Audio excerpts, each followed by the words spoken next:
মেরিনা খাতুন একসাথে ৫ ছেলে সন্তানের জন্ম দিয়েছেন। বুধবার দুপুরে রাজশাহী মেডিকেলে অস্ত্রোপচারের মাধ্যমে ভূমিষ্ঠ হয় নবজাতকেরা। এ খবর মুহূর্তেই ছড়িয়ে পড়ে সারা দেশে।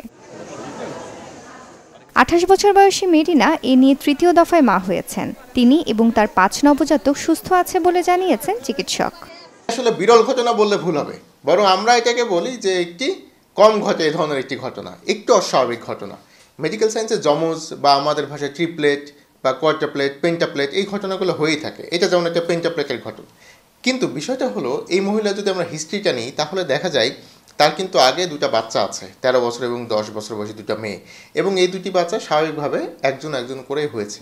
তো সেটার প্রেক্ষিতে যখন আমরা দেখি একই সাথে 5টা বাচ্চা এবং একই লিঙ্গের 5টা বাচ্চা, এই ঘটনার প্রেক্ষিতে এটা একটু অস্বাভাবিক এবং সেই ক্ষেত্রে আমরা এটাকে বিরল হিসাবে আখ্যায়িত করতে পারি। বাচ্চা এবং মা সবাই সুস্থ আছে, তবে যেহেতু 5টি বাচ্চাদের ওজন একটু কম, 1.2 এবং 1.3 কেজি বাচ্চাদের ওজন সব পর্যায়ক্রমে, তো তাদেরকে আমরা নিবিড় পর্যবেক্ষণ কেন্দ্রে রেখেছি জাস্ট একটু অবজারভেশনের জন্য। এমন বিরল ঘটনার খবর ছড়িয়ে পড়লে রাজশাহী মেডিকেল কলেজ হাসপাতালের অন্যান্য ওয়ার্ড থেকে রোগীর স্বজনরা ভিড় করেন নবজাতকগুলোকে দেখতে। এছাড়াও পরিবারের নতুন সদস্যদের যুক্ত হওয়াতে খুশি স্বজনরা। 5টা বাচ্চা দেখেছি, 2টা 3টা ছেলেও হয় মেয়েও হয় আমার বয়সে, কিন্তু 5টা একবারে ছেলে হওয়া দেখিনি বাবা। 5 সন্তান হয় আমাদের পরিবার, অনেক খুশি এবং খুবই হাস্যোজ্জ্বল।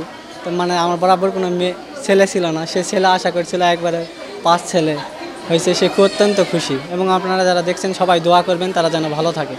মেরিনার বাড়ি নওগাঁ জেলার বদলগাছি থানার শ্রীরামপুর গ্রামে। তিনি ওই গ্রামের মালয়েশিয়া প্রবাসী আব্দুল মজিদের স্ত্রী।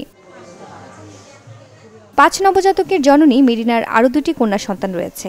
একটি ছেলে সন্তানের আশায় এবার মেরিনা ও মজিদের সংসারে যুক্ত হলো 5 ছেলে সন্তান। Desk report, channel 24।